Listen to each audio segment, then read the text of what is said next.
The fog of London hung onto the gas lamps that night, like cobwebs on a graveyard gate, and even now, when memory drifts to that winter's evening, I can still hear the echo of hoofbeats upon the wet cobblestones.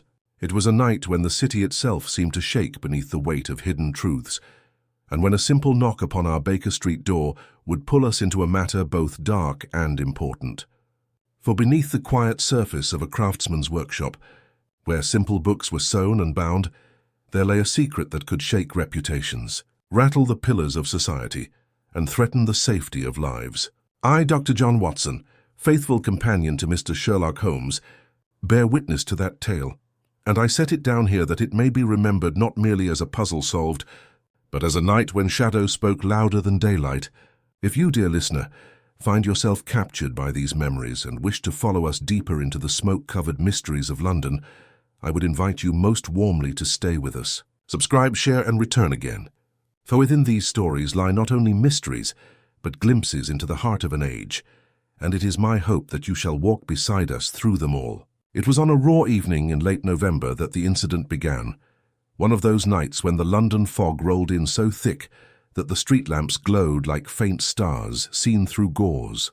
The damp air pressed upon the window panes of Baker Street, and the chill crept beneath the very door itself, curling about our hearth with unwelcome fingers.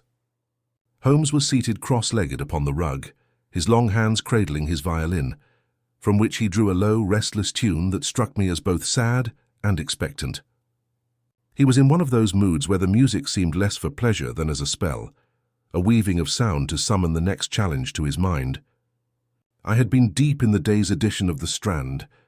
My chair pulled close to the fire, and though the words danced before my eyes, my thoughts lingered more upon Holmes than the magazine. He was restless, I could see, for it had been some weeks since our last case of importance. In such intervals he seemed like a falcon, kept hooded, his keen ability straining at the leash of inaction. His sudden bursts of bow across the strings betrayed the worry of a mind too sharp to suffer idleness. It was precisely then that the sound came. A sharp knock at our door, hesitant yet insistent, striking through the fog-muffled quiet of the street outside. Holmes stopped his music at once, his eyes glinting with sudden fire. "There, Watson," he exclaimed, rising with the spring of a coiled wire. "When the world grows most dull, the world itself provides remedy." Mrs. Hudson had already answered the knock, and presently a figure appeared in our sitting-room doorway. He was a man of middle years, modestly dressed, his shoulders bent beneath the weight of more than his satchel, and his fingers trembled as they clutched its worn strap. His hat was damp with fog, and his eyes darted nervously about the room until they settled upon Holmes. "You are Mr. Sherlock Holmes?" he asked, his voice uncertain but laced with urgency. Holmes nodded his head. "Pray come in, sir. Warm yourself by the fire. Dr. Watson here will see that you are settled." I rose to draw a chair for the fellow, noting how his breath quickened as though he had run a great distance, though in truth he looked the sort of man unused to haste. He placed his satchel upon the rug, but kept one hand protectively upon it, as though it contained all that mattered to him in the world. "My name is Joseph Larkins," he said after a pause. "I am a bookbinder by trade. My workshop lies off Clerkenwell Road, though I fear I may not return to it again. Something has occurred, gentlemen, something which has robbed me of peace and threatens not only my livelihood, but my very safety." Holmes had taken his armchair, fingertips pressed together, his gaze fixed with hawk-like intensity upon the trembling man. "Safety, you say? From what quarter?" Larkins licked his lips and glanced at the satchel. "From what lies within here, and from those who would do anything to see it destroyed." Holmes leaned forward slightly, his voice soft but piercing. "Then let us waste no time, Mr. Larkins. Place your burden before us and let us see the shape of your fear." The man fumbled with the clasp of his satchel, his hands unsteady, until at last he drew forth a sheaf of loose papers, their edges frayed, their surfaces bearing stains of ink and glue. He spread them upon our table, and I could see at once that they were not ordinary leaves but portions of account books, signatures and binding records. Yet among them, pasted as if hidden deliberately, were scraps of personal letters, snatches of letters in elegant hands, half-phrases that spoke of debts, meetings and promises veiled in secrecy. Holmes examined them with the keen focus of a scientist discovering an unfamiliar species. "Curious," he murmured. These appear at first to be mere waste sheets, remnants that any binder might use in stiffening a cover. And yet here we have fragments of a ledger belonging to a financial house of some standing. And here, Watson, note this, what appears to be the corner of a lady's note, addressed only as yours in eternal secrecy. Tell me, Mr. Larkins, how came you by these? Larkins swallowed hard. By accident, sir. I was binding a commission, a most ordinary volume, when my knife slipped, and in trimming the spine I uncovered what had been hidden within. I thought little of it at first. Binders often use scraps, as you say, but the words caught my eye, and when I gathered the fragments, I saw they were no ordinary waste. They spoke of transactions, debts, and names I dare not repeat aloud. I had scarcely pieced them together when a man came to my shop, a stranger, and offered a large sum for the book, though it was not yet finished. I refused, saying the commission was promised elsewhere.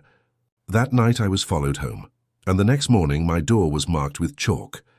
"Ah," Holmes exclaimed softly, his eyes glittering.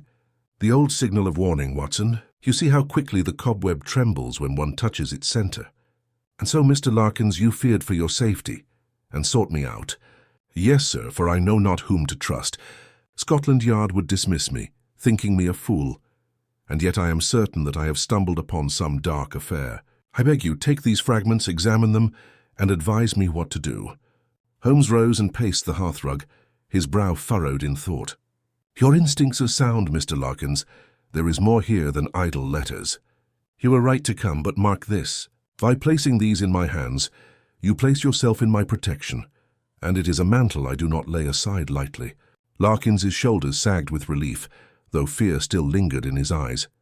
"I am grateful, sir. Truly, only tell me what I must do."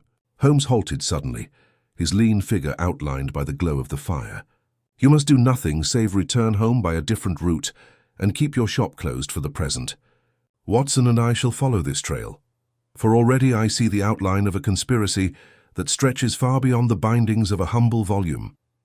These scraps are but the edge of a garment. We must pull and see what fabric unravels." At that moment, a gust rattled the window and the fog outside thickened, pressing against the glass, as though the city itself sought entrance. I could not shake the feeling that with the opening of that satchel, we had invited something vast and dangerous into our chambers. Holmes bent once more over the papers, his expression alight with fierce excitement. "The game is afoot, Watson," he said in a low voice meant only for me. "And it begins with the hand of a bookbinder trembling upon our door." And so began the case, though neither of us could yet understand how deep into shadow it would draw us, nor how far-reaching were the secrets pressed between those faded leaves. By the following morning, the sky had taken on that particular London paleness, which is neither cloud nor light, but a weary compromise between the two, and the fog lay on Clerkenwell like damp wool. Holmes, who had scarcely slept, was in rare spirits. He refused breakfast beyond a slice of toast, and even that was eaten standing, his gaze on the window as though he could read the street's secrets by their muffled noises alone. When the clock had hardly struck 9, we engaged a hansom, and in a short while drew upon a narrow lane that turned from the main road with the shy air of one used to being overlooked.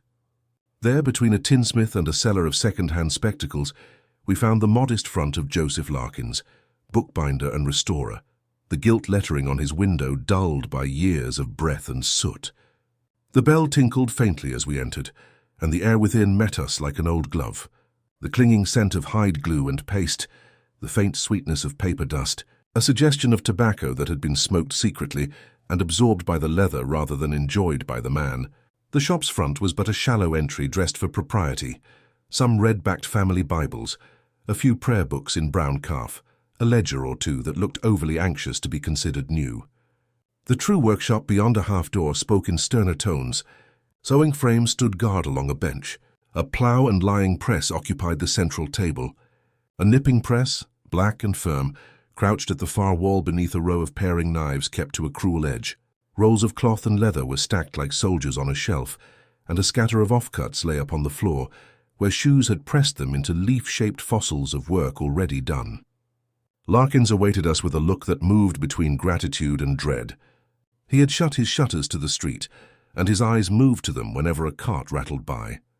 "Gentlemen," he said with a hurried nod, "I closed as you advised. Twice I thought I saw the same fellow loitering beyond the spectacle shop, but perhaps my nerves invent phantoms. Phantoms seldom chalk a man's door, Holmes returned. He moved at once to the workbench, with the confident air of one who had spent his youth among presses and pastes, and the binder gave a start when Holmes set hand to a half-bound volume that lay upon grey boards. "This, I take it, is the commission which betrayed its spine." "Yes, sir." "An accounting volume ordered by a Mr. Roderick Ashcroft of Lincoln's Inn. I was to finish it by week's end." The way his mouth shaped the name betrayed both respect and caution, as one speaks of an employer whose displeasure has a long reach. Holmes made no comment, but his long fingers, gentle as a surgeon's, turned the text block upon the bench and examined the sewing with a swift, appreciative glance. Sewn on 3 tapes, kettle-stitched, true but hasty, guards inserted at unusual intervals. "Why, Watson, you see at once that this is no common commission. The spine has been built to suffer opening and closing more often than any ledger ought, and the guards, thin slips folded into the sewing, are precisely where a man would hide material he wished to look at and yet keep from prying eyes. Did you, Mr. Larkins, insert these guards, or did the text come to you thus?" "The gatherings came to me unsewn, sir, in a neat parcel. I sewed them myself, but the guards," he hesitated, then spread his hands. "They were among the sheets." The order came from a clerk who said the gentleman required durability, a heavy hand at his office, said he, and pages that must never tear out. "Clerks are famous for roundabout speech," Holmes said dryly. He laid the volume down and looked about for the plain debris of the craft. "Show me the waste you keep for stiffening. The drawers where the honest dead paper goes to a second life." Larkins obeyed with that steady precision by which we recognize a man who has survived in a humble trade through ritual. He opened a shallow drawer and displayed layers of scraps, title page bottoms, mottled end papers, crusts of vellum like shed bark, corners of advertisements and letter notes. Holmes sifted them with the fascination of a child at a tidal pool, bringing up small creatures of meaning with each damp shell. A monogrammed sliver bearing an A entwined with an R. The bottom of a page ruled for accounts with the faint ghost of the watermark Beano, 1879. A run of numerals cut in half that, trailed like a wound into nothing. He returned them to their bed and wiped the paste dust from his fingertips with an almost affectionate briskness. "You did not, I hope, discard the fragments you showed us last night," he said without looking up. "I preserved them here." Larkins opened a locked tin and brought out the same sheaf, now guarded by a sheet of brown paper, as though modesty could hide their meaning. Holmes, with a murmured apology to the paste that would stick less readily once handled, arranged the fragments again. Only this time he arranged them not upon the table, but over the very spine of the unfinished ledger, aligning guards with slips, setting one half-sentence where a man's hand would turn the page, and another where the swell of the sewing would swallow it. It was to my eye a strange marriage, but to his a map. I saw his attention sharpen as a setter's ears prick at a scent. Observe, Watson, the logic of a hiding practiced by a mind used to routine. See how the half of a lady's phrase, "yours in eternal secrecy," falls where the guard would magnify it under the curve. A lover of drama stuffed it here, where his fingers could repeatedly seek it. Yet it is not the feeling I value, but the paper, cream laid with chain lines wide, the edges made rough by hand and not the machine, a private note of some years' standing. Then now this ledger fragment, someone's accounts. See the ink brown with a greenish heart where it once stood too wet. That is iron-gall ink of good make. The watermark Beano 1879 gives us the mill. Such paper was supplied in bulk to certain financial houses. And here we have a date barely rescued, May 14th. What year we shall learn later. There is a third party at this game, Larkins, besides yourself and the gentleman of Lincoln's Inn. Larkins clutched his apron as if it were a protection. "Sir, I swear I had no part in any game. I only cut where my measure told me." Holmes's expression softened a little. "I mean only that whoever ordered this volume arranged to have such fragments at hand to be swallowed by the spine, like a snake's meal. It was not your hand that fed it, but you have seen its gullet. Tell me about the clerk." A small man, pale with hair like wire, brushed flat, and a habit of rubbing his left thumb along the seam of his glove. He gave his name as Mr. Pierce. When he spoke, his eyes slid to the door. Anxious to go or anxious to see if any had followed him, Holmes thought. No matter, we shall learn. For the present, I must see the precise point at which your knife betrayed the secret. May I trouble you to set the ledger in the lying press and cut as you did yesterday night upon a sacrificial corner? The binder hesitated as a priest might before a second, riskier sacrifice, then obeyed. He set the text block between the press cheeks, tightened the screw with practiced turns that made the wood creak, and drew the plough along the edge with a steady pull. The thread of paper came up as a curled shaving, pale as an onion skin. Holmes took the shaving in his palm, held it to the window's poor light, and smiled in a way that in him was as startling as a shout. "Do you see it, Watson?" He laid the shaving upon the bench. Within the thin strip, there was a shadow darker than the rest, an oval like the thin ghost of a leaf. With the point of a knife he teased at the layers, and a sliver came free. Not paper, but a petal, flattened, dried, and yet in one corner keeping a blush that was neither the brown of death nor the false purple of printer's ink. "A pressed flower," he said softly. "The faint stain of its color has bled into the paper over time. Not a camellia whose flesh is too thick for such survival. Not a rose whose veins would declare themselves even as a skeleton. See the smoothness. A violet, I think, of the common wood Viola odorata, beloved of certain sentimentalists who use its modesty for their meetings in the park." "You mean," I began. "I mean that the man who hid his romance in his accounts wished to kiss both at once," Holmes said with a flash of amusement as brief as a spark. "He kept token and tally beneath the same spine, and returned to them often. It is a clue to habit. Our Mr. Ashcroft, if indeed he is at the heart, walks in Lincoln's Inn by day, and in more delicate lanes by twilight. The clerk Pierce stands between. There is a third hand, the ledger's original owner or a rival house whose crumbs we have recovered. Somewhere among these three is a transaction that cannot bear light. A sound at the shutter made Larkins start and seize the nearest heavy object, which happened to be a brass finishing tool. Holmes, with a glance to restrain the binder's panic, moved to the window and lifted a corner of the blind with a fingernail. He stood so for the space of a breath, then another.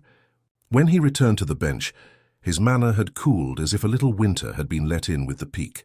"The spectacle seller has gained an eager interest in his display," he said. "He has repositioned the same pair of green-lensed pince-nez 4 times in as many minutes. A poor salesman, but a good watcher. He will not come in yet. He awaits either a sign or the courage to pretend he is a customer." "You spoke last night of chalk," I said. "Did you wash it, Larkins?" "With lye water," he answered, "but the mark was the old one you named, a spiral that breaks into a hook." Holmes nodded his head. "It is an unholy little signal. I have seen it used by certain collectors of debts, whose commerce is not precisely legal. They are hired sometimes by men who cannot cry to the law. If the chalk has found you, then the purse that hires the chalk may find you also. Our first duty is to unfasten you from the noose. You will not sleep here again until I tell you. Pack a small case. I can arrange a room in Marylebone with a widow who owes me several kindnesses. You will write a note for Mr. Pierce, stating that the binding has been delayed due to a fault in the sewing. Your fault, not his, and promising delivery in 2 days' time. We must keep the moth content until we can fold him into the paper." Even as he spoke, he was assembling the fragments upon a sheet of blotting paper and slipping the pressed petal into his cigarette case with a care that transformed the common object into a reliquary. His hands were very quick, and yet in their lightness there was a tenderness I had seen before, when he handled evidence that bore the warmth of a human life. Hair snipped from a victim's comb, a child's chalk drawing left upon a hearth. He closed the case with a click, and the tiny sound seemed to fix the petal more securely than any prayer. "There is one more thing," he said to Larkins. "When Mr. Pierce came with his parcel, did he leave a card?" "No card," but Larkins frowned, searching his memory with the same careful thoroughness with which he measured his cloth. When he counted out the deposit, he produced a ribbon from his pocket, as though he meant to tie the parcel neatly, but he changed his mind. A narrow black ribbon with a shine to it. "Not morning crepe, something finer." He wound it back round his fingers as he left. "Silk," Holmes murmured. "Black, a useless flourish to any practical purpose, but a habit to a man who files papers in bundles and ties them with such silk. Clerks at law use twine. Gentlemen's valets favor tape. There are certain scribes, copyists to private clubs and societies, who use black silk to distinguish their work. It soils less, and it flatters the pretense of secrecy." "A scribe," I said. "A hand paid to make fair copies of unprintable words," Holmes replied. He writes for men who cannot bear to see their own hand in a matter. He will be found in some back room near the inns taking dictation in tones of injured innocence. We shall find him through the ribbon and the habit in his thumb. Men who rub the seam of a glove do so, because a pen's pressure has trained that finger for years. Come, Larkins. Watson, if you will assist with the shutters. Between the three of us, the shop was swiftly reduced to a pretense of inactivity. The presses were covered, the bench left with the boredom of tools that would not be handled till next week. The street door bolted. When we emerged by the alley, Holmes arranged to keep Larkins between us, as a shepherd might place himself between a lamb and the uncertain hedge. The man at the spectacle shop clearly dusted his window with a rag so clean it squeaked. Holmes did not so much as turn his head. We found a cab 2 streets away. As the driver flicked his whip, I saw Holmes glance at the cigarette case in his hand, as if to reassure himself that the petal lived within. "What becomes of the violet?" I asked. "It becomes a compass," he said. "It tells us that the meeting place preferred shade to sun, and that our lover or our blackmailer, for affection and extortion, have shared pockets, walked where violets grow in any plenty near the heart of town. There are not many such patches if one is honest about soot. I can name 2 where the species thrives, because a certain gardener is stubbornly sentimental. But we shall not begin with flowers. We shall begin with ink." He tapped the case, then the sheaf tucked under his arm. "This afternoon we shall visit a man who sells iron gall as if it were holy, and who has by accident a more complete index of London's private sins than any magistrate. He mixes by order the inks used in ledgers that never reach the printer. He will remember a batch that stained to a green heart, and he will tell me which scribe collects his bottles wrapped in black silk." The cab rattled into the broad course of the road, and beyond the glass the city glided in its familiar disguise of indifference, a coster arguing with a constable, a boy chasing a hoop, 2 clerks laughing too loudly for their wages. Larkins sat clutching his case like a child who has been told to leave his toys behind. Holmes watched the street with half-lidded eyes that gave nothing away and missed nothing. In my own chest there stirred that mixture of dread and excitement which the opening chords of a case always play upon my nerves. The scent of paste still clung to my coat.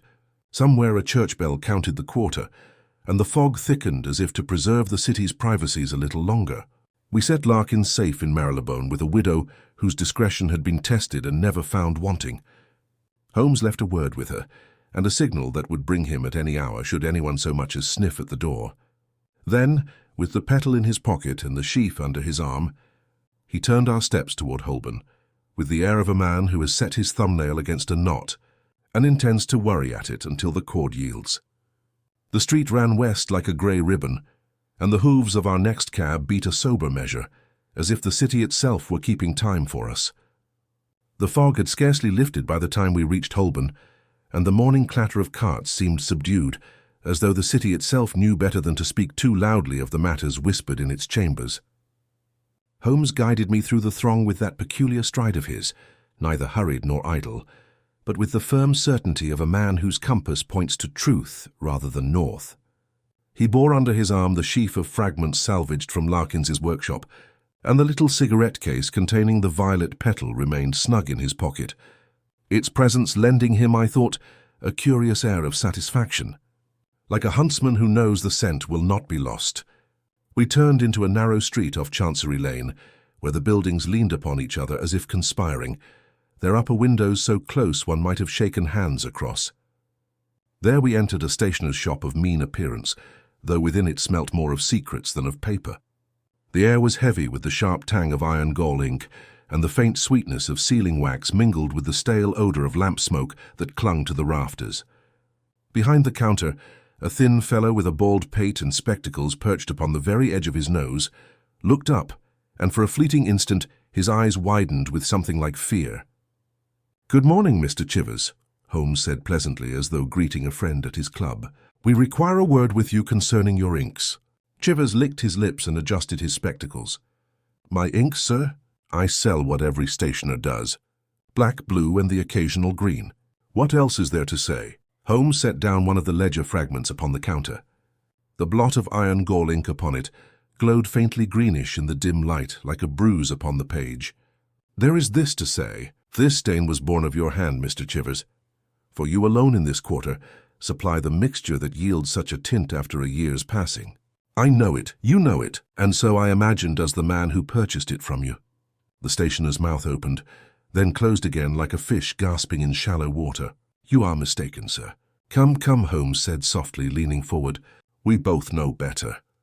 You need not fear that I shall betray your customers, for I have no interest in their trifling quarrels, but I do require the name of the scribe who favors black silk ribbons to bind his copies, who rubs the seam of his glove with a thumb used to constant note-taking, and who purchases your strongest gall ink in small quantities, lest he betray himself by the bulk of it. Chivers's face paled, and his hands fluttered as though to ward off an invisible blow.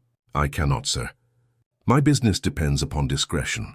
Your business, Holmes said with that cutting gentleness that was far more terrifying than wrath, depends upon survival. If you refuse me, your name will be called when this matter bursts into scandal, as it surely will. If you tell me, no one but myself and my good friend here will know you spoke. Which, Mr. Chivers, seems the wiser course. For a moment the stationer hesitated, his gaze darting to me as though hoping for mercy. But I merely nodded my head. At last he sighed, and his shoulders slumped like a man from whom the fight has gone. Very well. The gentleman you seek is Mr. Silas Grange, a copyist of some reputation among private clients. He works in a chamber above the tavern known as the Lantern's Rest in Fetter Lane. He pays in cash, always in sovereigns, and demands ink of the darkest make. I never ask what he writes nor for whom. Holmes smiled faintly, pocketed the fragment and laid a coin upon the counter. Your discretion remains unblemished, Mr. Chivers. It is only your memory that has been taxed, and I thank you for it. We left the shop without further exchange, and Holmes's manner grew brisk, his eyes alight with that peculiar fire I knew too well, the gleam of the chase. You see, Watson, already the pieces fall into place. Grange will know for whom he copies, and his notes will betray the hand behind the ledger. But mark this. Men who trade in shadows seldom confess in words. They confess in silence, in hesitation, in the flicker of an eyelid. It is the confession we must coax without their knowing they have made it. The Lantern's Rest proved to be one of those dingy taverns that thrive in the crevices of London life. Its windows darkened by years of smoke, its patrons men who sought not cheer but hiding. The landlord, a surly fellow with red whiskers, grunted when Holmes inquired after Mr. Grange, and jerked his thumb toward the narrow stair at the back.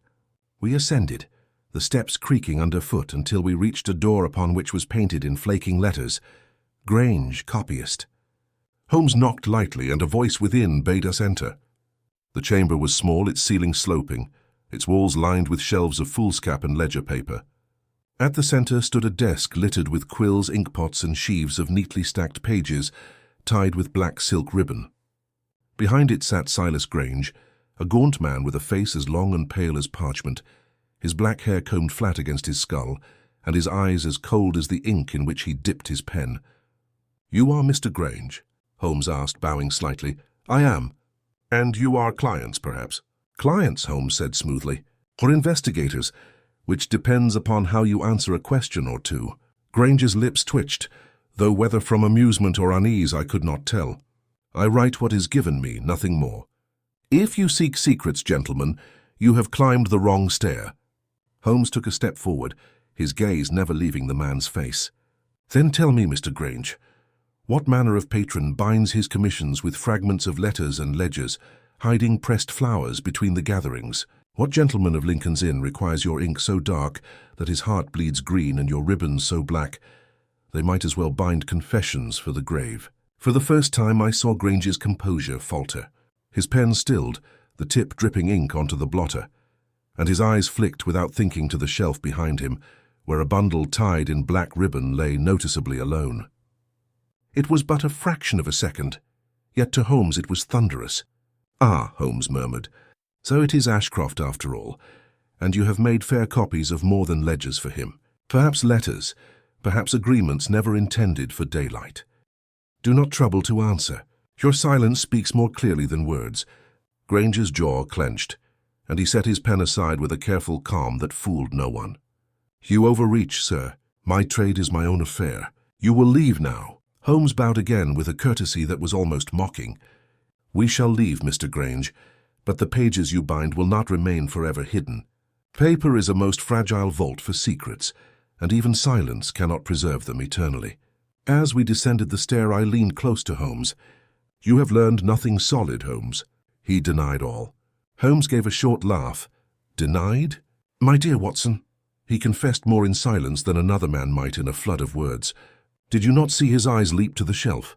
Did you not see how his pen betrayed him at the mention of Ashcroft? That bundle tied in black silk contains the very evidence we seek. It is only a matter of waiting for the right hand to reach for it." And when it does, he broke off, his voice low, his eyes distant as though he were already calculating the steps of the dance. "When it does, we shall be ready." We emerged into the street once more, the fog curling around us like a living thing, and I felt a shiver that owed less to the cold than to the knowledge that we had glimpsed the outline of a hidden world, a place where love, debt, and betrayal were pressed between pages and sealed with silence. The confession had not been spoken, yet it had been made all the same.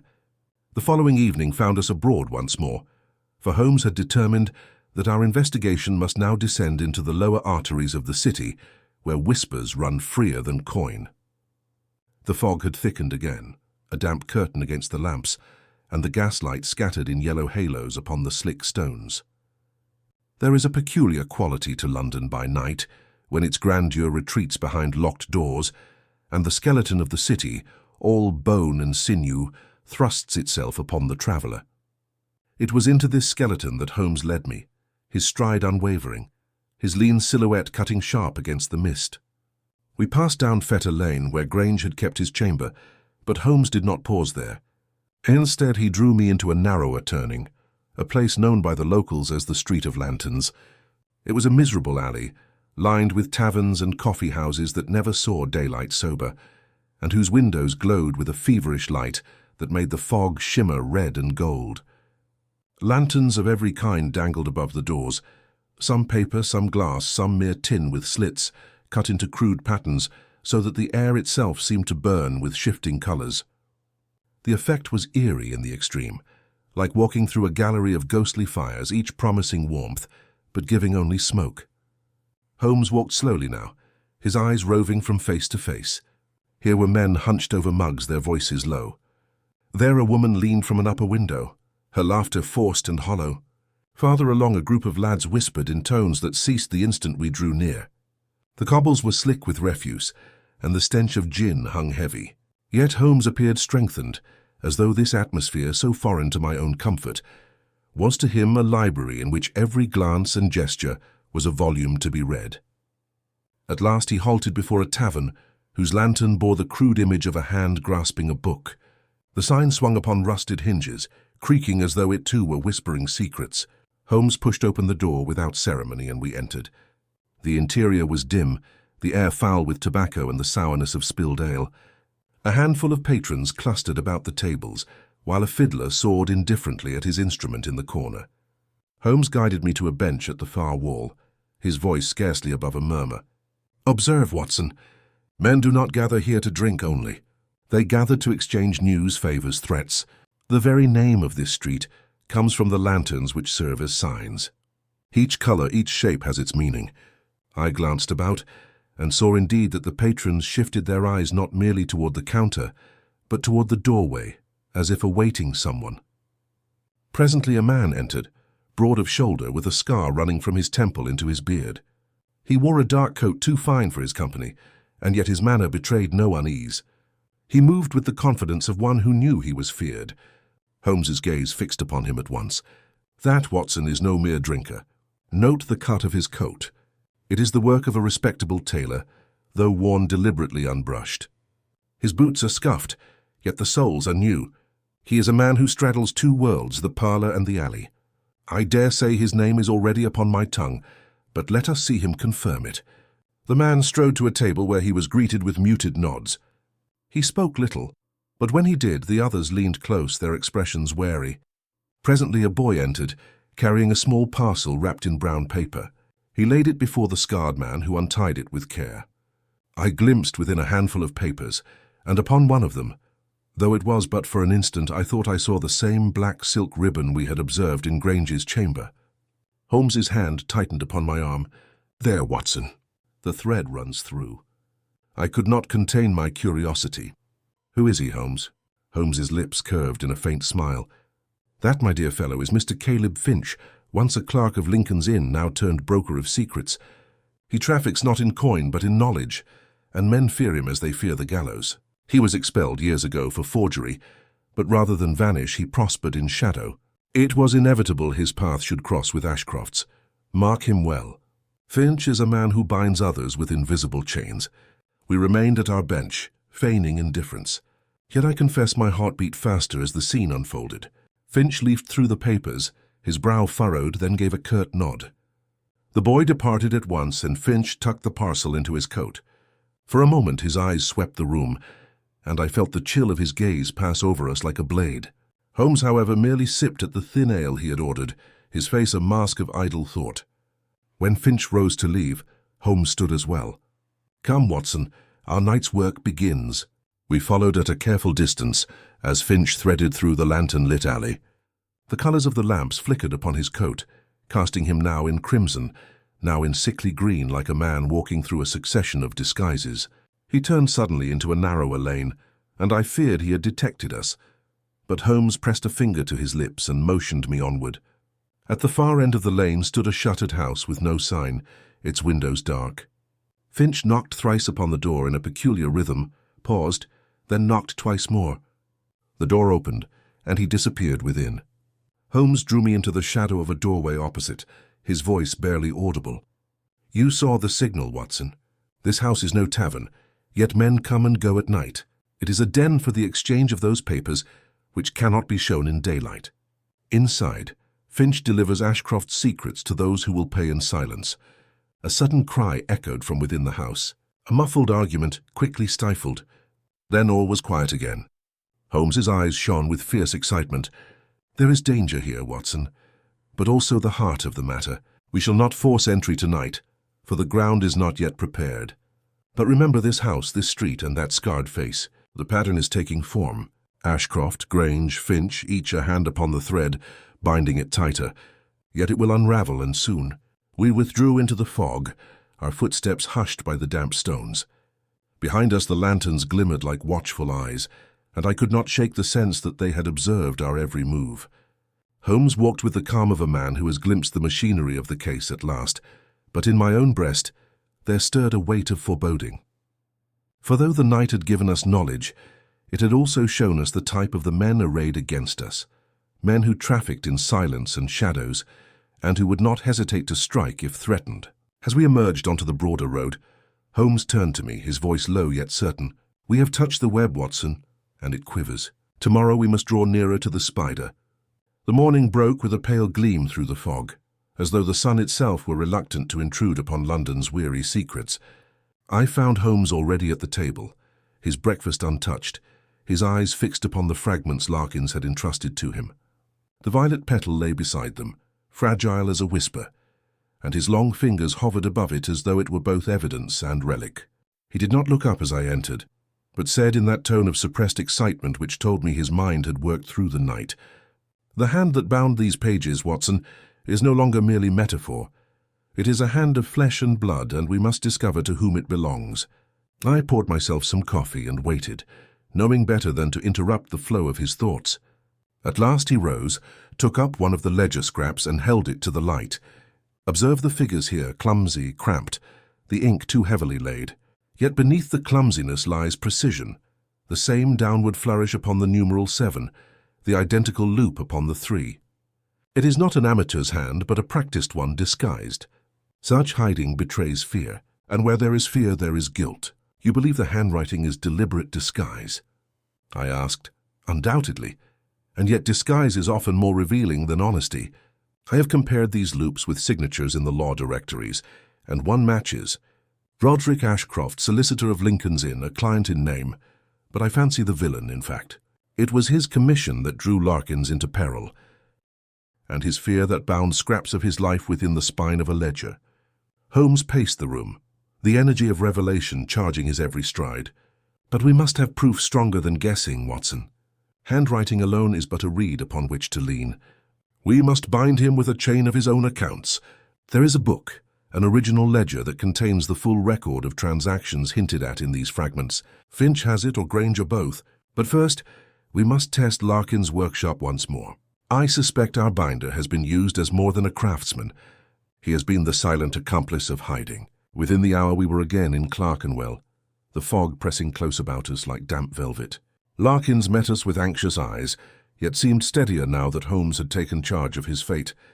The shutters remained drawn and the presses idle, as though the very air of the shop had frozen since our last visit. "Mr. Larkins," Holmes said without introduction, "think carefully. When you received the sheets for Mr. Ashcroft's commission, were they in his hand or brought by another?" "They were brought by the clerk, sir, the one who called himself Pierce. I told you of him." "Indeed, and you sowed the gatherings without question." "Yes, sir. It is not my trade to read what is entrusted to me. A binder sees letters as soldiers see cartridges. The less he peers at them, the better." Holmes's lips curved faintly. "Her commendable philosophy, but one upon which your enemies relied. You mentioned Pierce produced a black ribbon when counting out his payment. Did you observe whether the sheets themselves were wrapped?" Larkins frowned. "They were tied with that very ribbon. Now I recall it. Neat as a parcel from a stationer's shelf." Holmes's eyes glittered. "Excellent. Then the ribbon marks the chain from Ashcroft to Grange, from Grange to Finch, but let us look deeper." He moved to the lying press where the unfinished volume still rested. With skillful hands he pried at the spine, loosening a guard until a sliver of paper came free. He held it up triumphantly. "See here, Watson, not a letter this time, but a figure. Part of a column torn from accounts, and note the watermark, identical to that upon the fragment we examined yesterday. Larkins, whether you knew it or not, you have in your shop the remains of a ledger Ashcroft would bury. This ledger is the true prize, the heart of his fear." Larkins paled. "What would such a man record, sir, that he should wish it hidden?" "Debts, my good fellow," Holmes replied. "Debts not merely of coin, but of honor. Men of Ashcroft's standing gamble more often with reputation than with money. A word, a name, a secret affair. These are his stakes. And when he lost, he paid not in guineas, but in hiding. He bound his shame within your boards, and hoped no hand would cut deep enough to find it." As Holmes spoke, a sudden thud rattled the shutter. Larkins started, and I reached instinctively for the revolver I had taken to carrying since this affair began. Holmes held up a warning hand. "Quiet, let us listen." Another sound followed, footsteps retreating swiftly down the alley. Holmes darted to the door, flung it open, and vanished into the fog. I remained with Larkins, whose face had gone white as paste. After a tense minute, Holmes returned, his expression grim. "A spy, Watson. A fellow loitering with more interest in shutters than spectacles. He fled before I could see his face, but his presence confirms what we already know. The circle tightens. Ashcroft grows uneasy. He turned once more to Larkins. "You are no longer safe here. Pack what you must and remain where I placed you last night. Say nothing to any soul, however friendly. The hand that bound these pages will not hesitate to silence the binder who revealed them." When Larkins had departed under our watchful escort, Holmes led me into a cab and we drove in silence. At last he spoke, his voice low. "We are nearing the turning point, Watson. Ashcroft's ledger is scattered among these fragments, but somewhere the complete book survives. Finch trades in it, Grange copies it, and Ashcroft trembles at it. It is a weapon, and men have killed for less. Tonight we return to the Street of Lanterns. We must set eyes upon Finch once more. If he holds the ledger, he will guard it as a miser guards gold. And once we know the hiding place, the truth will be within our grasp." The cab rattled on through the fog, and I found myself shivering, not from the cold, but from the knowledge that we were at last closing upon the heart of the mystery. The hand that bound the pages had also bound a man's fate, and perhaps ours along with it. It was near dusk when Holmes drew me once more toward Clerkenwell, though this time his path veered not to Larkins's shop, but to a row of narrow dwellings that crouched like weary cats along a side street. Their windows were veiled with lace, their doors painted in fading colors, yet behind their modest fronts lurked the sense of watchful eyes. Holmes moved with a confidence that betrayed foreknowledge, and when I asked what errand guided us, he replied only, "The trail of the ledger leads not solely through men of ink and law, Watson. There is a woman who has seen more than she dares admit, and her silence binds the case as tightly as any ribbon." He halted before a house with curtains drawn against the evening.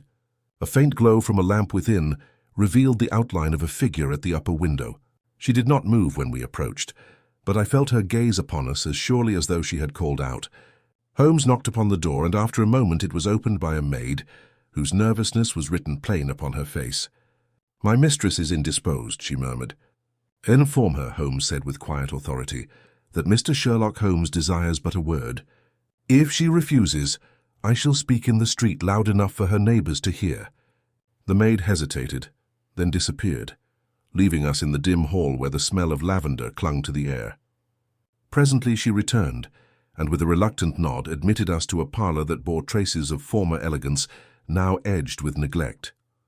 Heavy drapes muffled the light, and upon a chaise near the hearth sat a woman whose beauty, though touched by sorrow, was undeniable. She was pale, with dark hair swept back in careful arrangement, and her eyes large and luminous, fixed upon Holmes with a mixture of fear and defiance. "You intrude, sir," she said softly, though her voice carried the weight of habitually suppressed passion. "I intrude upon danger, madam," Holmes replied, bowing slightly, "and I intrude to preserve you from it. You are acquainted with Mr. Roderick Ashcroft, solicitor of Lincoln's Inn." At the mention of the name, her hand twitched upon the lace handkerchief she held, and a flush rose faintly in her cheeks. Yet she said nothing, only gazed into the fire. "Permit me to be frank," Holmes continued. "Certain papers have come into my possession, fragments that speak of debts, of secret meetings, and of a hand that sought hiding in the bindings of an unsuspecting tradesman. Among them a pressed violet. It is no crime to love violets, madam, but it may be perilous to preserve them when powerful men would have them unseen." Her lips parted, then closed again.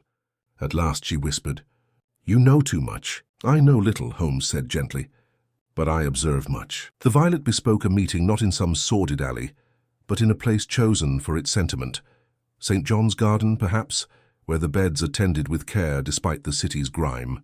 Ashcroft is not a man to haunt gardens alone. He was accompanied. You, madam, were that companion.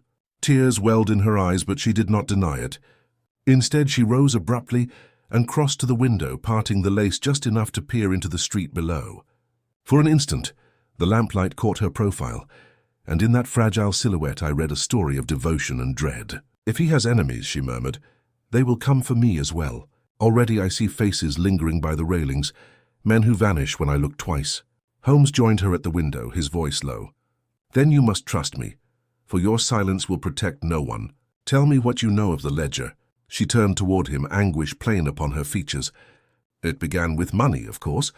Does it not always? Ashcroft borrowed, gambled, promised more than he could repay. But it was not coin alone. There were letters, mine, foolish, tender words that would ruin me if exposed. He swore he would protect them, that he had hidden them where no eye would see. Yet I feared. I begged him to destroy them. Instead, he laughed and said they were safer bound than burned." "Bound," Holmes repeated softly, "in the spine of a ledger." Yes, she pressed the handkerchief to her lips. But the ledger was not his to keep. It belonged to Finch, the broker. Ashcroft had copied accounts for him, falsified entries. The letters were sewn among them, so that his shame and mine were tangled with figures of debt.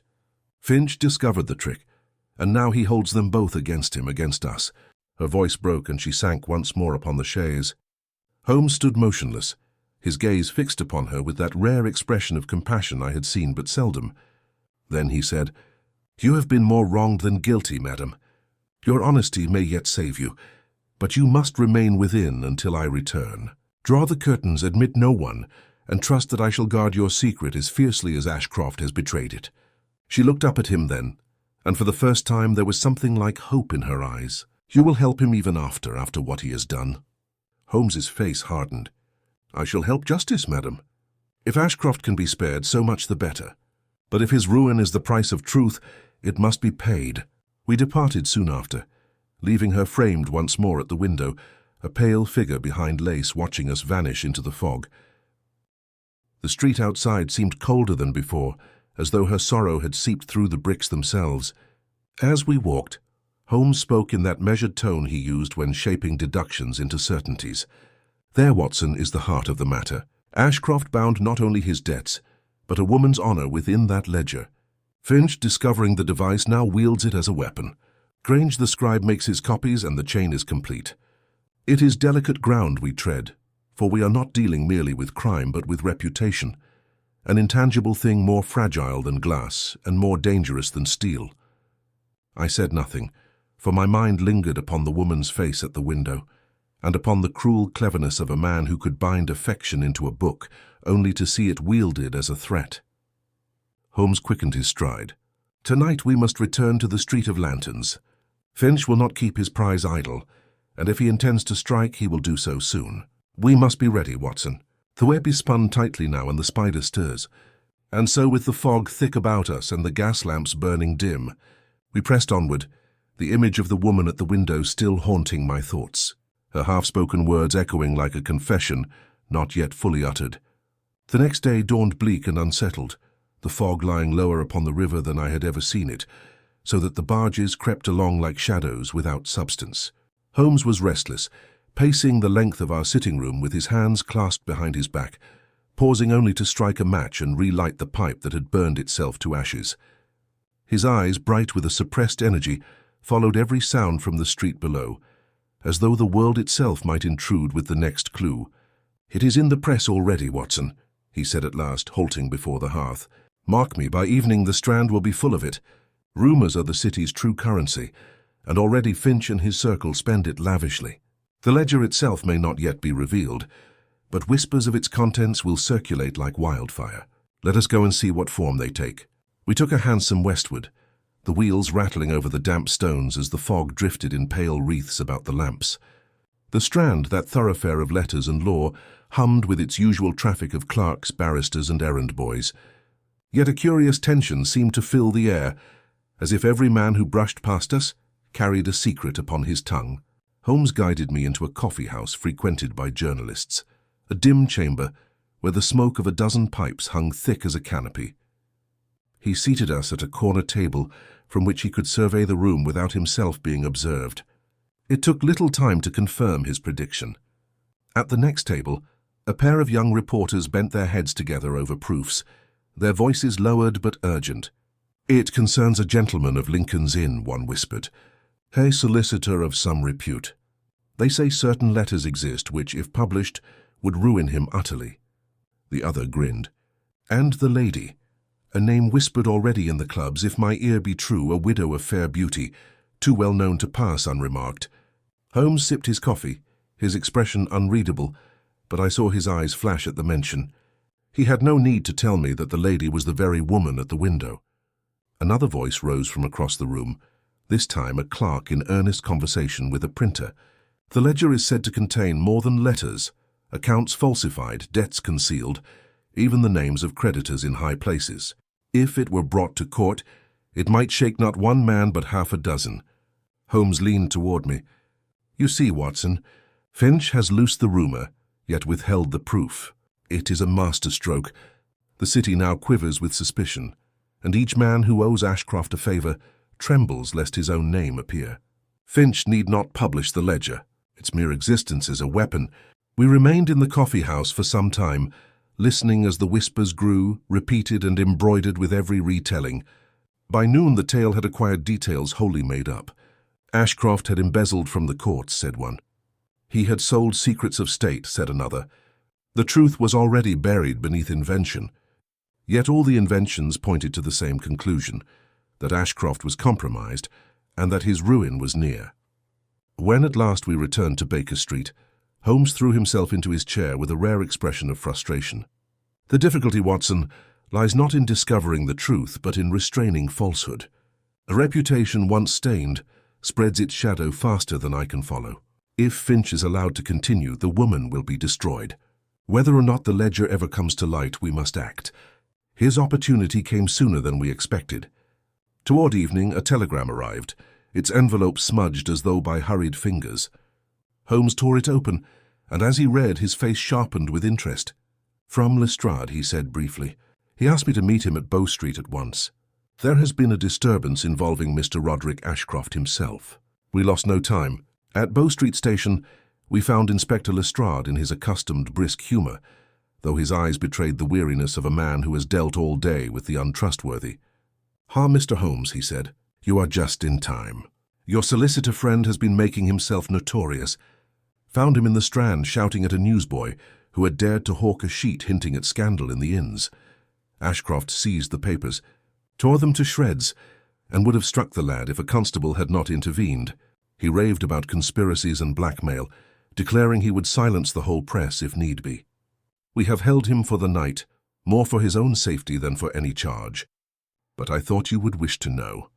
Holmes listened intently. Did he speak of Finch, of Grange? Not by name, Lestrade replied, but he muttered about traitors among his clerks, and swore he would find the thief who had stolen from his accounts. He is like a man at bay, Mr. Holmes. If you mean to aid him, now is the hour. Holmes nodded curtly.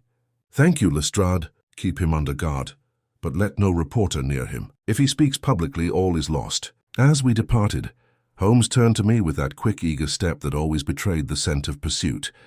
It begins, Watson. The whispers have driven Ashcroft to desperation. Tonight Finch will press his advantage. He cannot afford to let the matter cool, lest the rumors lose their sting. We must return to the Street of Lanterns and see what trade is made in shadows. And so, under cover of the fog, we found ourselves once more in that sinister alley, where lanterns of many colors flickered like will-o'-the-wisps above the doors.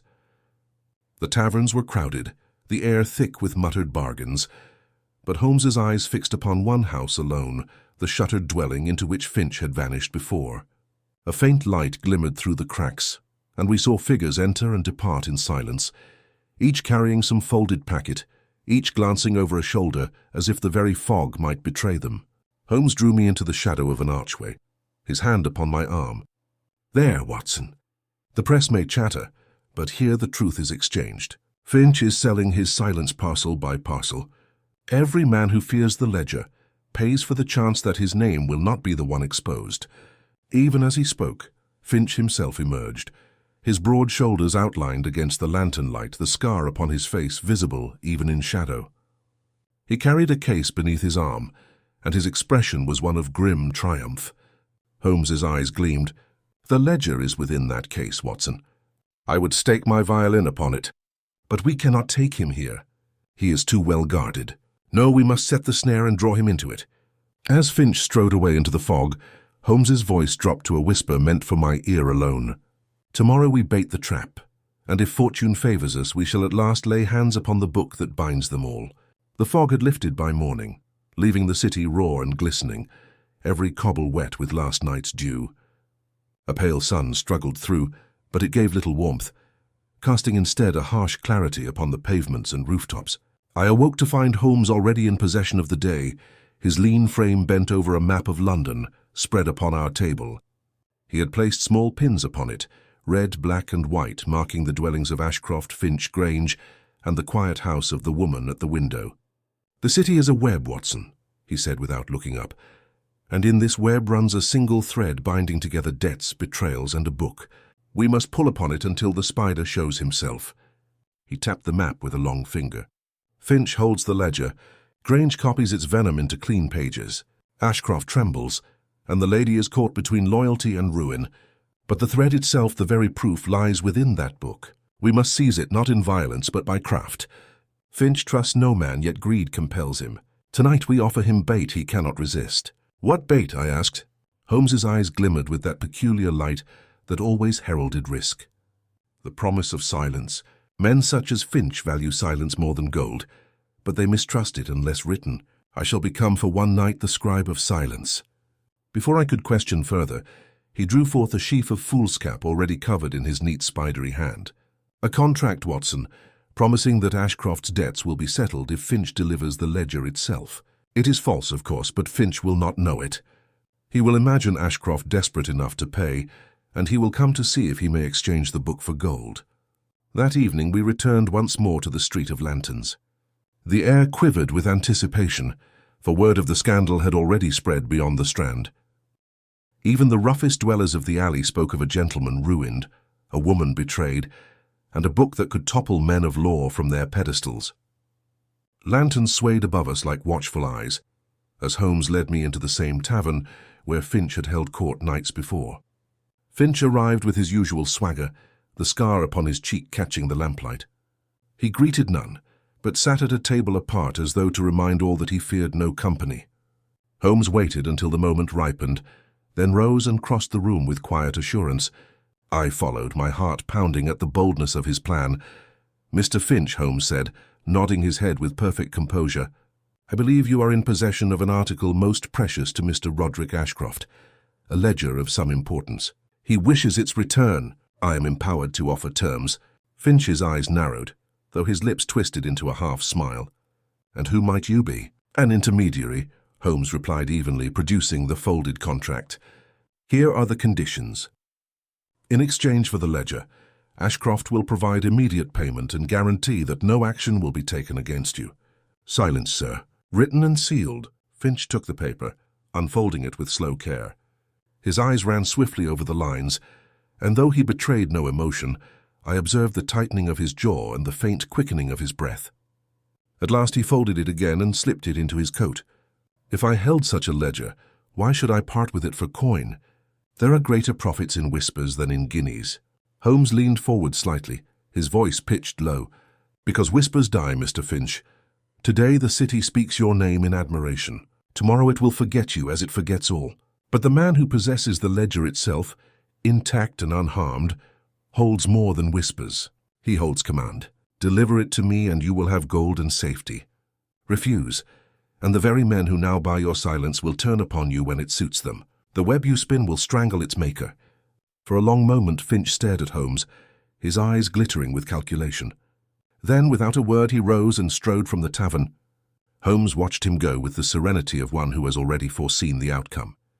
"He will come, Watson," he murmured. "The thread has grown taut. Tonight, before dawn, Finch will test the snare."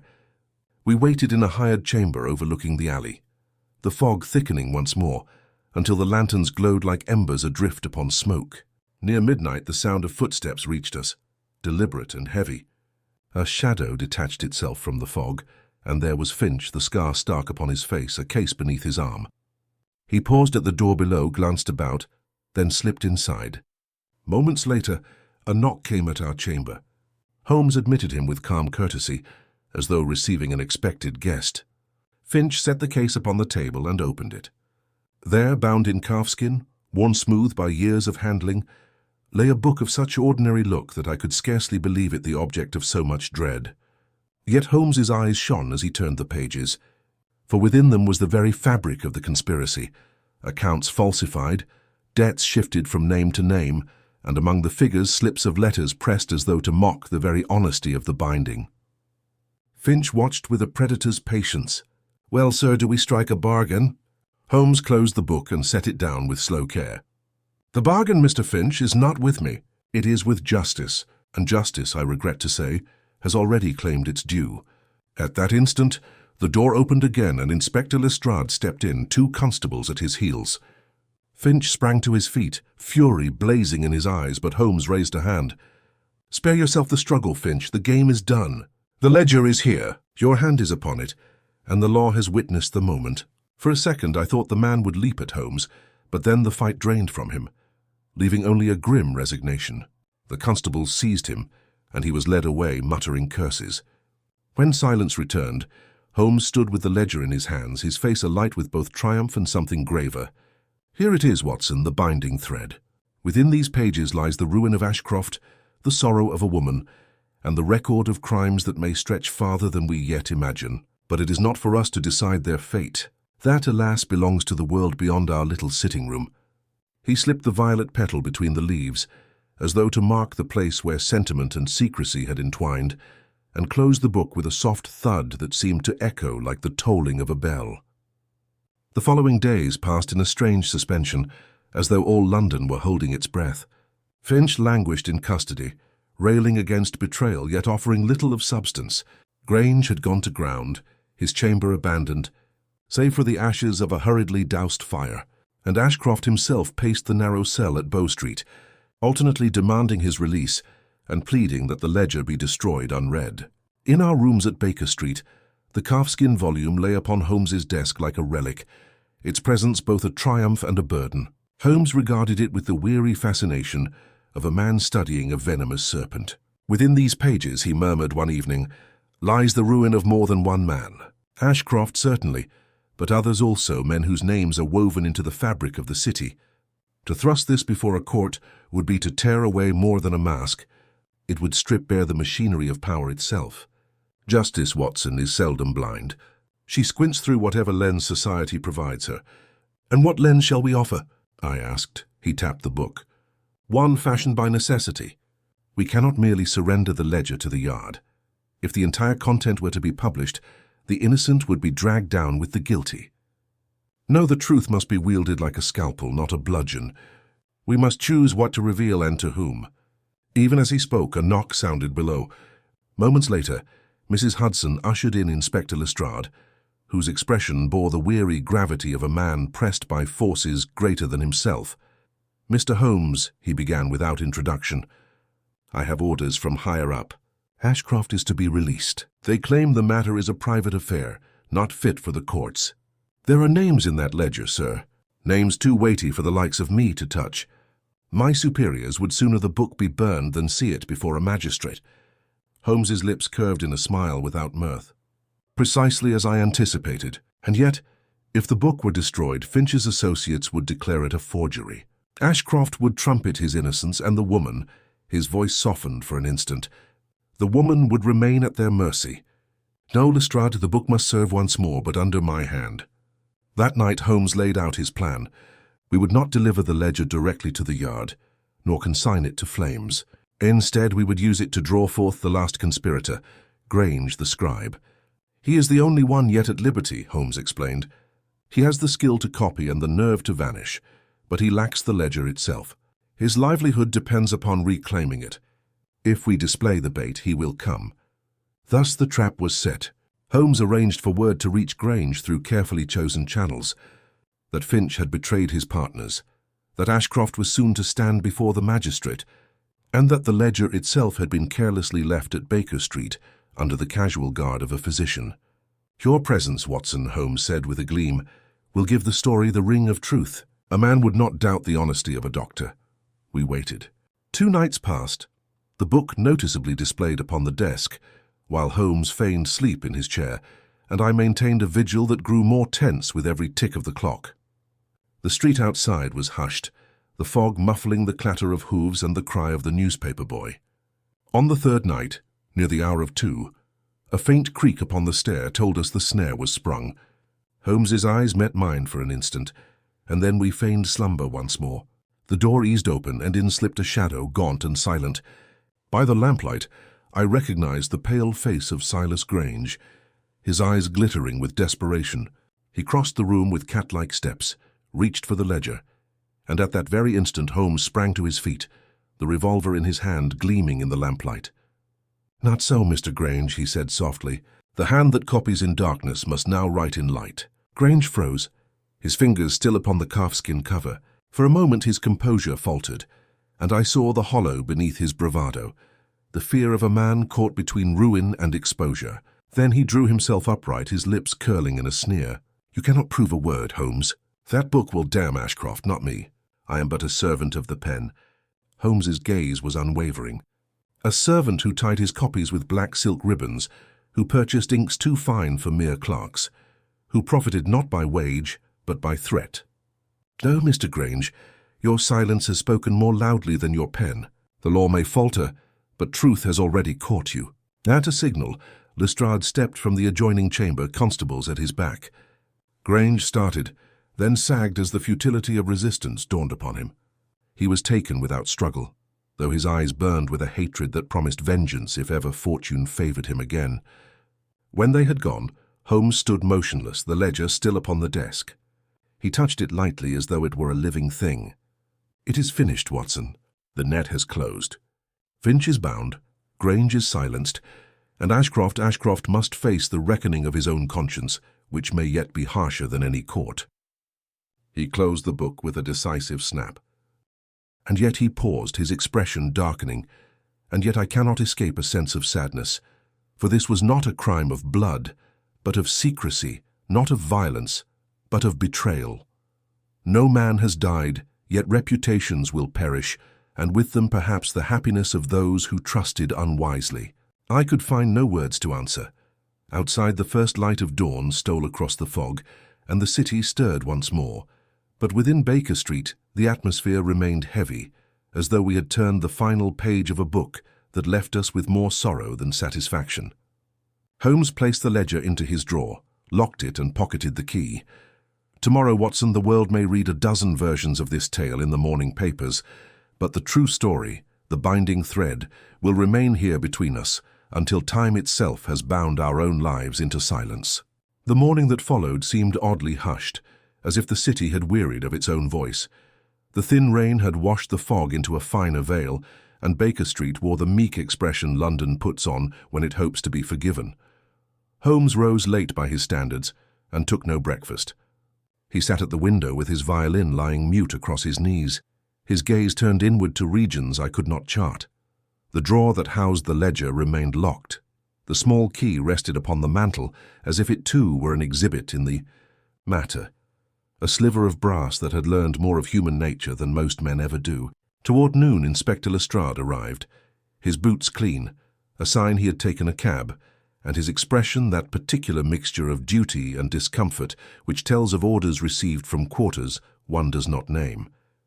He warmed his hands briefly, at our fire, glanced at the mantel where the key lay, then fixed his attention upon Holmes. "I am to convey gratitude," he began, "though I doubt it will sound as such. Finch will be charged and kept. Grange will face the magistrate for attempted theft and for certain papers discovered among his ashes that by the Lord he thought would never speak again. But as to the ledger itself, I am instructed to request it." He coughed into his fist, to request it and to say no more. Holmes's long fingers lifted from the violin and laced themselves idly. "And if the request were declined?" Lestrade's mouth tightened. "Then I am instructed to say that it will not be declined, not by a gentleman who has worked with us as long as Mr. Sherlock Holmes." For a time, Holmes regarded him with a curious lightness about the eyes, as if he were amused at some private jest. At last he rose, took the key from the mantel and weighed it in his palm. "I have found," he said at length, "that when a book has served its purpose, wise men cease to read aloud from it. Give me your word, Lestrade, that what I place in your hands shall not be hawked in the courts, nor excerpted for the entertainment of fools, nor made to ruin the innocent. Say only that the worst of it shall be set quietly right." Lestrade hesitated only a heartbeat. "You have my word, Mr. Holmes." The simplicity of the sentence was its strength. He did not offer more. He could not promise what lay beyond his reach. Holmes unlocked the drawer and brought forth the volume.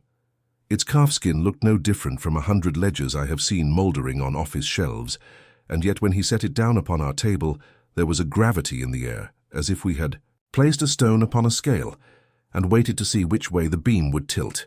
Lestrade did not reach for it at once. He stood looking at it with a reluctance that, to his credit, bordered upon respect, and then he slipped it into his case and made his bow. When the door had closed behind him, Holmes remained very still. At last he turned to the window and drew a long breath, as though the room had been close and was now passably wholesome. "There," he said, almost to himself, "the book has gone to join other books in a larger and less honest library." "You trust Lestrade?" I asked. "As far as I trust any man whose livelihood depends upon catching the small fish without emptying the river. He will do what he can. And yet, Watson," he looked down at his hands, "one is never wholly satisfied when the weapon of justice must be sheathed before it has cut its full arc. But I do not mistake the times in which we live. We have done enough. It did not feel enough to me. There remained the woman at the window and the figure of Ashcroft pacing the narrow cell, and Larkins crouched over his idle presses like a priest before an altar stripped of its relics. There remained also the rumor that had swollen and changed shape until it resembled nothing we had known. By late afternoon, the first newspapers began to flutter through the streets, and though no names were printed, the insinuations had darkened into a shadow one could lean against. Holmes sent me out to purchase a selection, and then read them with swift contempt. "You see," he said, tapping the column with a nail, "the ledger has become a myth already, expanded to swallow what it did not contain, trimmed to spare what it did. There are crimes one punishes with prison, and there are others one must correct by silence. We will do no more by the press today than a man might do to the tide with a broom." Toward evening, a note arrived, delivered by a lad whose boots were too large for him. and whose loyalty was bought by a coin and a slice of pie from Mrs. Hudson's kitchen. The hand was feminine, the paper thick, the crease at the fold tenderly exact. Holmes broke the seal and passed it to me without comment. It contained only a few lines, and yet they trembled. "Mr. Holmes, if any mercy be possible, extend it. He is flawed, not wicked. I will endure what I must, only spare him the gallows of the printed word." Holmes stood with his back to me, but I could see in the tight line of his shoulders that the plea struck through armor he seldom acknowledged. "She writes like a woman who has learned restraint," he said softly, "and who will have it beaten from her if the city is allowed to amuse itself at her expense." "What can we answer?" I asked. "Nothing written. Words are evidence. We shall speak instead." He took his hat and coat, and we went out into the dusk. The rain had ceased, and a clean wind moved along the rooftops, combing the last threads of fog into a fringe. Our hansom carried us first to Marylebone, where Larkins had taken refuge. He opened the door with a craftsman's caution, and when he saw us, relief reshaped his features into those of a younger man. "Your shutters will creak again, Mr. Larkins," Holmes told him, "and your paste will boil, and you will bind family Bibles for men who swear they read them. The chalk is washed from your door. If any fellow lingers by your rails, send word, and I shall set him to a task that will occupy him better than staring." Larkins gripped his cap. "Sir, I am in your debt for more than I can measure." "You are in," mine Holmes returned, "for you reminded me that a humble trade may be made a fortress against dishonor. Take care whom you admit by the back door. The front is rarely the danger." From Marylebone we turned toward the narrow house with the drawn curtains. The maid admitted us without protest, and the lady rose from the chaise as we entered, her self-command still intact, but with that faint trembling about the mouth which declares how much such control costs. Holmes bowed over her hand, with a courtesy that held no gallantry and therefore comforted. "Madam," he said, "the ledger has left my custody for a place where it may do less harm than good. Your letters shall not be paraded before the public. Certain entries will be used quietly to press repayment where it is owed, and to sever certain ties between men who should never have bound themselves together. Mr. Ashcroft will not be brought to trial. He will resign what posts he holds, and his name will be absent from the clubs that once spoke it. His income will contract until it is honest. That is the shape of justice permitted to us." Her eyes filled, and yet she did not weep. "You have spared a woman who did not deserve the lash of the crowd," she said. "For that I thank you. I shall leave London for a time. There is a sister in Bath who will receive me. I will learn to regard the past as one regards a book one has read too late at night, remembered in its feeling, forgotten in its words." Holmes nodded his head. "Forget nothing that might keep you from such entanglements again. But forget quickly what can only hurt you to remember. If you must send any word further, address it to Dr. John Watson, who has a steadier pen than fame." She smiled at that, a small, sad thing, and we took our leave. Outside the lamps had kindled, and the streets, rinsed by the day's rain, shone as if London had changed her mind about herself and meant to try again. We went last to Bow Street. Lestrade met us in his office, tapping ash into a tray with bureaucratic precision. He had seen Ashcroft, he said, and found a man who had aged a decade in as many hours. "He understands?" Holmes asked. "He understands. What he may keep and what he must lose," Lestrade replied. "He will go quietly. There will be no convenient illness to excite sympathy, no public letter of denial. Perhaps he is more decent at the bone than I supposed." Holmes stood for a moment with his face unreadable. Then, if he has any decency left, he will write to a lady whose window looks upon a narrow street and ask her pardon in words she may burn. We are done here. We returned to Baker Street by way of the river. The wind had turned, barges loomed like beasts at watering. Holmes walked in silence, his coat drawn close, his head bent as if listening to something far off and faint. At length, he said without looking at me, "There are cases that conclude with a hand upon a shoulder, and the phrase, 'You are under arrest.' There are others that close when a man learns the extremity of the word enough and speaks it to himself. This was of the latter kind. We reached our rooms and found the fire revived by Mrs. Hudson, who always knew when her lodgers had returned with weather in their bones. Holmes set his hat upon its peg, drew the curtains and stood before the hearth with the violin cradled lightly in one hand. He did not play. He only watched the coals subside into a soft red that matched the color a pressed flower sometimes keeps, where the petal was thickest. I poured him a modest measure of whiskey and another for myself. He took it absently, then raised his glass with the hint of a smile. "To Larkins," he said, "to a woman at a window. To Lestrade, who is better than his superiors deserve. To the ledger which taught us that a book may bind hearts as ruthlessly as it binds pages. And to you, Holmes," I added, "who has learned to close a book when its reading would ruin the library." He nodded his head and we drank. The hour slipped past. The street quieted. Somewhere a cabman cursed a wheel, and a dog barked at what must have been the future. Presently, Holmes set down his glass and took up the violin. The first notes were low and almost hesitant, as if he were asking pardon of the air for disturbing it. Then the melody climbed, spare and severe, until it held in it something of the river's iron sweep, and something also of a violet's stubborn hue. He played as a man writes a final sentence and lays down his pen, not because there is nothing left to say, but because the last word is the right one. When the music fell away, he turned to me with that quick brightness I have never been able to hear without answering. "Watson," he said, "when next a tradesman knocks at our door with his satchel, and his fear be so good as to wake me before the second knock, idleness corrodes, and the city is a bound volume that never truly closes. I promised him I would, and I set this account in order while the dull embers glowed. If I have been reluctant in places, it is because reputations are a kind of property, and a physician is the last man who should scatter another's possessions in the street. What I have recorded suffices. The rest belongs to London, which forgets slowly and forgives never, or perhaps forgives in fashions a man cannot see until he has grown old enough to read the margins." The rain returned before dawn, writing its soft script upon the panes. Holmes slept at last in his chair, the violin slack against his shoulder, and I laid a rug over him as I have done more times than I can number. Then I drew back the curtain, a hand's breadth, and looked upon the city we had mended by inches. And I thought of the bookbinder's hands, raw and honest, sewing truth into paper, because he had never learned to do otherwise. Somewhere, I imagined, a woman opened a window to the rain and breathed. The case of the bookbinder's secret closes here. What began with a trembling knock upon the door at Baker Street has run its course through fog and ledger, through the silence of scribes and the whispers of the Strand, until at last the book was shut, and the violet pressed forever between its leaves. Some stories end in triumph, others in grief. This one, as so many in Holmes's career, concluded in that uneasy country between. Justice had been served in part, mercy in part, and silence in greater measure than either. Ashcroft vanished from the world of public honor.